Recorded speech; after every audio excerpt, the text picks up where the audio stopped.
नमस्कार दोस्तों, स्वागत है आपका हमारे यूट्यूब चैनल पे। और आज का हमारा टॉपिक है कि क्या बहुत ज़्यादा लड़ाइयाँ होने के बाद भी एक्स वापस आता है। मान लीजिए आपका कोई रिलेशनशिप था जिसमें आपका ब्रेकअप हो चुका है और आपके एक्स से आपकी लड़ाई हो चुकी है। ब्रेकअप के बाद आपने उससे बहुत ज़्यादा रिक्वेस्ट की है, बहुत ज़्यादा उससे लड़ाइयाँ की हैं, बहुत ज़्यादा जमकर रिलेशनशिप कॉम्प्लिकेट किया है। तो क्या ऐसे केस में भी वो इंसान वापस आ सकता है? क्योंकि वो इंसान आपका एक्स पार्टनर एक ही बहाना दे रहा है कि तुमने मुझसे लड़ाइयाँ की, तुमने मुझे बहुत बुरा भला कहा, तुमने मुझसे ठीक से बिहेव नहीं किया। सिर्फ यही एक रीज़न है कि मैं वापस नहीं आऊँगी या फिर आऊँगा। तो मेरे दोस्त यहाँ पे मैं आपको बता दूँ, ऐसा कुछ भी नहीं है। आप लड़ाइयाँ क्यों करते हो एक्स से? एक्स ने बोल दिया मुझे तुम्हारे साथ नहीं रहना है, ये बात आपको बहुत तेज़ी से लग गई, ये बात आपके दिल पे लग जाती है, आप इमोशनली ब्रोक हो जाते हो, आप टूट जाते हो। फिर आप रिक्वेस्ट करने लग जाते हो, रिक्वेस्ट करके भी काम नहीं बनता है तो फिर आप पावर का यूज़ करते हो, आप उस इंसान को उल्टा सीधा बोलते हो, लड़ाई झगड़े करते हो। और उस इंसान को तो रुकना होता नहीं, आपके साथ रहना होता नहीं, तो उस इंसान को जाना होता है, फाइनली वो चला जाता है। फिर ऐसे केस में आप अकेले होते हो, आप सोचते हो कि भाई अब क्या ऐसे केस में भी वो इंसान वापस आएगा, क्योंकि आप लड़ तो लेते हो उस समय अपने सेटिस्फिकेशन के लिए, लेकिन बाद में आपको गिल्ट फील होता है, आपको बुरा लगता है कि यार ऐसा नहीं करना चाहिए। ठीक है, क्योंकि आपको भी कहीं ना कहीं रिलेशनशिप बचाना है, वो तो आपको गुस्सा आ जाता है, तो आपसे हो जाता है ये सब चीज़ें। तो ऐसे केस में क्या होता है, क्या फिर भी एक्स वापस आ सकता है सारी आपकी कमियों को भूल के? पहली बात कि आप अगर अपने एक्स पार्टनर से रिक्वेस्ट करें तो रिक्वेस्ट करना छोड़ दीजिए, ज़िद करना छोड़ दीजिए, क्योंकि वो इंसान अभी ब्रेन वॉश है, वो अभी नहीं रुकने वाला फ़िलहाल। उसको वो इंसान जा रहा है, उसको जाने दीजिए। आप उसकी ज़िंदगी में रहेंगे तो भी उसको रोक नहीं पाएंगे। आपको लगता है कि वो इंसान भूल रहा है, हम छोड़ देंगे तो और ज़्यादा भूल जाएगा, ऐसा कुछ भी नहीं है। जितनी मेमोरीज़ आपके पास है उतनी मेमोरीज़ उनके पास भी हैं। ठीक है, कोई भी इंसान किसी को नहीं भूलता, ये एक साइकोलॉजिकल फैक्ट है, कोई किसी को नहीं भूलता। आप पहले से हो जाइए, आप अपना कॉन्फिडेंस रीस्टोर कर लीजिए। सबसे तेज़ जो रीअट्रैक्ट होगा वो आपका एक्स पार्टनर ही होगा। ठीक है, ये तो रही ये बात। सवाल क्या था? सवाल ये था कि भैया हमने उससे बहुत ज़्यादा बदतमीज़ी कर दी है, बहुत ज़्यादा लड़ाई झगड़े कर दिए हैं, बहुत ज़्यादा उसको उल्टा सीधा बोल दिया है ब्रेकअप के टाइम पे। क्या अब भी पॉसिबल है? और उस इंसान को तो बहाना मिल गया हमारे एक्स पार्टनर को कि तुम देखो बदतमीज़ हो, तुम ठीक से बिहेव नहीं करते हो, इस वजह से वो ब्रेकअप कर रहा है। तो मेरे दोस्त ऐसा नहीं होता है। उस इंसान को आपके साथ बनानी ही नहीं है, उस इंसान को आपके साथ चलाना ही नहीं है, क्योंकि आप चेंज हो चुके हो, आपने अपनी सेल्फ रिस्पेक्ट ख़त्म कर दी है। आप कहीं भी स्टैंड नहीं करते उसकी नज़रों में। आप अभी खुद को नहीं पसंद करते हो, क्योंकि आप भयंकर तरीके से इमोशनल हो चुके हो। ब्रेकअप होने के बाद आपको कुछ भी समझ में नहीं आ रहा है, आपके दिमाग में बस एक ही धुन लगी हुई है, किसी भी तरह करके मेरा जो एक्स पार्टनर मेरी ज़िंदगी में वापस आ जाए और मेरी ज़िंदगी संभल जाए। ऐसा आपको लगता है? आपको एक्स पार्टनर ज़िंदगी में आ जाएगा तो आपके जितने दुख दर्द हैं, जितना भी आप सफ़र कर रहे हो, जितना भी आपको पेन है, सब कुछ सही हो जाएगा। बट मेरे दोस्त ऐसा कुछ भी नहीं है। ये जो कमी आपको महसूस हो रही है, ये आपकी खुद की है। ठीक है, आपके अंदर खुद कॉन्फिडेंस की कमी, इसीलिए आपको दूसरे की कमी महसूस हो रही है। अगर आप अपने आप पे वर्क करते हैं, अपने आप को कॉन्फिडेंस बढ़ाते हैं, तो आपको किसी की कमी महसूस नहीं होगी। आपके दिमाग में जो थॉट प्रोसेस चल रहा है, दिन भर सोते जागते उठते बैठते खाते पीते, जो आपके दिमाग में एक्स की बातें चल रही हैं, ये बातें चलना बंद होंगी। ठीक है, और यहाँ कुछ भी तुरंत नहीं होने वाला है, हर चीज़ में समय लगने वाला है, थोड़ा सा टाइम टेकिंग प्रोसेस है मेरे दोस्त। तो इसमें आपको पेशेंस रखना पड़ेगा। पेशेंस के साथ जो सबसे दूसरी बड़ी चीज़ है, आपको बिलीफ रखना पड़ेगा। हाँ भैया, हम अपने एक्स पार्टनर को वापस ले आएंगे। वो आएगा कैसे नहीं? आप क्या करते हो कि आप कोई अप्लाई करते हो साइकोलॉजी, जैसे नो कॉन्टैक्ट रूल अप्लाई करते हो और 10 दिन वेट करते हो। 10 दिन बाद उसका कोई रिस्पांस नहीं आता, आप डिसअपॉइंट हो जाते हो। आप अपने अंदर आप मना लेते हो कि भाई एक्स पार्टनर वापस नहीं आएगा।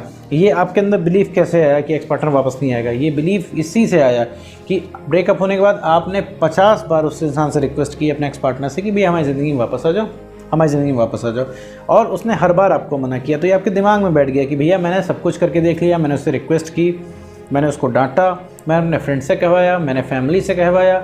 ठीक है, लेकिन वो इंसान आपकी ज़िंदगी में आने को तैयार नहीं है, उससे रिलेशनशिप के नाम से ही नफरत हो गई है। तो मेरे दोस्त, यहाँ पे आपको रिक्वेस्ट नहीं करनी है, उस इंसान की सिचुएशन समझिए, आप अपनी सिचुएशन समझिए। आप समझिए जितने भयंकर तरीके से आपको चाहिए उतने भयंकर तरीके से उस इंसान को नहीं चाहिए। अभी मैं आपसे सवाल पूछने लगूँ, क्या भाई इतना ज़रूरी क्या है रिलेशनशिप, क्यों नहीं रह पा रहे हो उसके बिना, तो आपके पास शायद कोई जवाब नहीं होगा। आपको सिर्फ यही लग रहा है कि किसी भी तरह करके एक्स वापस आ जाए, क्योंकि आपको पेन हो रहा है, आपको तकलीफ़ हो रही है, आप रह नहीं पा रहे बिना रिलेशनशिप के, क्योंकि आपको जो मेमोरीज़ हैं वो परेशान कर रही है। कभी भी वो इंसान आपको परेशान नहीं करता है, वो मेमोरीज़ आपको परेशान करती हैं जो आपने उसके साथ बिताए होते हैं। आप जिस सिटी में रहते हो, सिटी की जगह आप रिलेट करते होगे, आपको लगता होगा अरे हमारा रिलेशनशिप था, अब नहीं रहा है, यहाँ पे हमने कितना सारा टाइम स्पेंड किया था। या फिर आप कोई रोमांटिक सॉन्ग सुन रहे होंगे, सैड सॉन्ग सुन रहे होंगे, उस सब चीज़ों को रिलेट कर लेंगे। या फिर कोई आपकी जाने में लव मैरिज हो रही होगी तो आप उससे रिलेट कर लोगे। तो मेरे दोस्त, यहाँ पे सिर्फ कॉन्फिडेंस की कमी है। उस इंसान ने आपको मना कर दिया कि भैया देखो मैं तुम्हारे साथ नहीं रहना, ये बात आपके दिल पे लग गई है और आप भयंकर तरीके से डर चुके हैं कि भैया हम कैसे बिताएंगे, कैसे काटेंगे अपनी ज़िंदगी, अब बिना रिलेशनशिप के बिना कैसे सब कुछ चलेगा, तो आप ये चीज़ इमेजिन भी नहीं कर पा रहे हैं। तो इस वजह से आप कॉम्प्रोमाइज़ करना चाहते हैं कि भाई अगला एक्स पार्टनर जो है हमको 2 गालियाँ दे दे लेकिन हमारे साथ रहे, हमसे बात करना ना छोड़े। तो मेरे दोस्त यहाँ पे कमी आपके अंदर 50% कमी उसकी इतनी है कि वो इंसान आपको छोड़ के जा रहा है। 50% आपकी है क्योंकि आपने सेल्फ रिस्पेक्ट से कॉम्प्रोमाइज़ किया, आपका कॉन्फिडेंस कम है, ठीक है।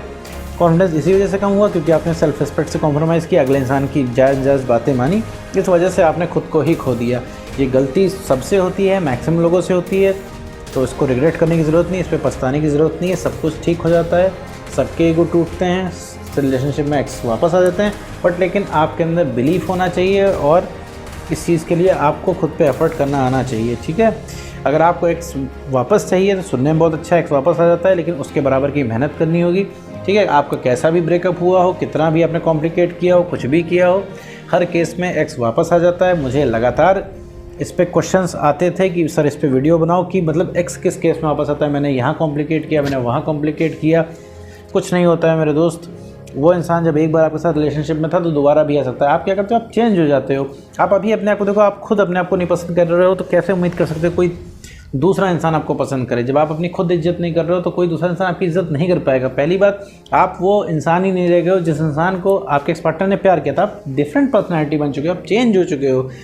अब ये सारे साइकोलॉजिकल फैक्ट हैं। देखिए, आपको भी लग रहा होगा कि आपको कोई कितना भी परेशान कर ले आपका एक्स पार्टनर, ठीक है, आप उससे ब्रेकअप नहीं करोगे, ये आपको भी लग रहा है क्योंकि उसके एक एक मैसेज की आपके पास वैल्यू है, क्योंकि उसके मैसेजेस और कॉल आपके पास आते नहीं, लेकिन आपका 500 मैसेजेस और 50 कॉलें उसके फ़ोन में हमेशा पड़ी रहती हैं। तो एक्स पार्टनर को बस ये लगता है आप कहीं गए नहीं हो। जो चीज़ आपके एक्स पार्टनर को आप हासिल हो, लेकिन आपको आपका एक्स पार्टनर नहीं हासिल है, इस वजह से आपको उसकी कमी महसूस होती है। एक्स पार्टनर को आपकी कमी महसूस नहीं होती, उसे तो लगता ही नहीं है कि आप कहीं गए भी हो। आप मना भी कर सकते हो, अगर उससे बात करने का मन होगा वो अभी कॉल कर देगा, आप ये वीडियो छोड़ के चले जाओगे, ठीक है। तो आपका पूरा कंट्रोल उसके हाथ में, उसका कंट्रोल आपके हाथ में नहीं है। आपको वो इंसान चाहेगा तो कंट्रोल कर लेगा, लेकिन आप उसको कंट्रोल नहीं कर पाओगे मेरे दोस्तों। सबसे पहले अपना कंट्रोल तो आपको अपने हाथ में लेना है, किसी के बस में नहीं रहना है। आप अगर पॉइंट ऑफ अट्रैक्शन अपनी तरफ से नहीं ऑफर करोगे तो कोई भी इंसान आपकी ज़िंदगी में नहीं टिकने वाला है। आप अपने एक्स पार्टनर की ज़िंदगी में टिके हुए हो, आपके पास कईयों रीज़न है मेरे दोस्त। सबसे पहला रीज़न है कि उसकी कंपनी आपको अच्छी लगती है, उसके साथ आपको रिलेशनशिप में रहना है, आपको लगता है उसके जैसा कोई मिलेगा नहीं, वो परफेक्ट सोलमेट पार्टनर है, या कोई मिलेगा भी तो उससे बहुत ज़्यादा समय लग जाएगा आपको वो कंपैटिबिलिटी बैठाने में जो आपके एग्जिस्टिंग एक्स पार्टनर के साथ है। तो ये दुनिया भर के फैक्ट्स हैं जिसकी वजह से आप रुके हुए। ये 5 पॉइंट मैंने गिनाए, ये 5 कम से कम अट्रैक्टिंग फैक्टर आपके एक्स के अंदर हैं, इस वजह से आप मूव ऑन नहीं कर पा रहे हो, ठीक है। यही चीज़ें तो आपको रोक रही हैं, मेमोरीज ही तो आपको रोक रही हैं। आपको वो मेमोरीज चाहिए, वो इंसान भी नहीं चाहिए, आपको वो मोमेंट्स जो है मेमोरीज दोबारा रीलिव करनी, दोबारा जीनी है। तो मेरे दोस्त, यहाँ पे आप उस इंसान को नहीं मिस करते हो, आप उसकी मेमोरीज़ को मिस करते हो, ठीक है मेरे दोस्त। यहाँ पे जहाँ तक अपने आप को आप सही करोगे, जितना बढ़िया अपने आप को करोगे, जितना कॉन्फिडेंस बढ़ाओगे, उतना आपको खुद समझ में आएगा आगे क्या करना है। आपने सिर्फ अपने एक्स पार्टनर को बहुत ज़्यादा बड़ा बना दिया, अपनी नज़रों में बहुत ज़्यादा उसकी वैल्यू ऊँची कर दी, इसीलिए आपको वो असंभव सा लग रहा है, ठीक है। तो सबसे पहले मेरे दोस्त, आप उससे रिक्वेस्ट करना छोड़ दीजिए, नो कॉन्टैक्ट रूल में आ जाइए। नो कॉन्टैक्ट रूल क्या होता है, मैंने इस पर काफ़ी सारी वीडियो बना रखी है, आप वहाँ पे जाके देख सकते हो। मैं डिस्क्रिप्शन बॉक्स में लिंक दे रखा है, आई बटन में भी इसका लिंक है, आप देख सकते हो। और नो कॉन्टैक्ट रूल में सिर्फ अपने ऊपर काम करना है, अपनी वैल्यू बढ़ानी है, अपने ऊपर काम करके खुद को बेटर बनाना है, बस और कुछ भी नहीं करना है। इसके अलावा कोई भी आपको तीसरा काम नहीं करना है मेरे दोस्त। कॉन्फिडेंस जब बढ़ जाएगा तो आपको याद आना बंद हो जाएगी, जब याद आना बंद हो जाएगी तो आपको फ़र्क पड़ना बंद हो जाएगा, फिर आपको खुद समझ में आएगा आगे करना क्या है। फिर आपको खुद लगेगा यार मैं इस इंसान के पीछे भागता था, या फिर मैं इस इंसान के पीछे भागती थी।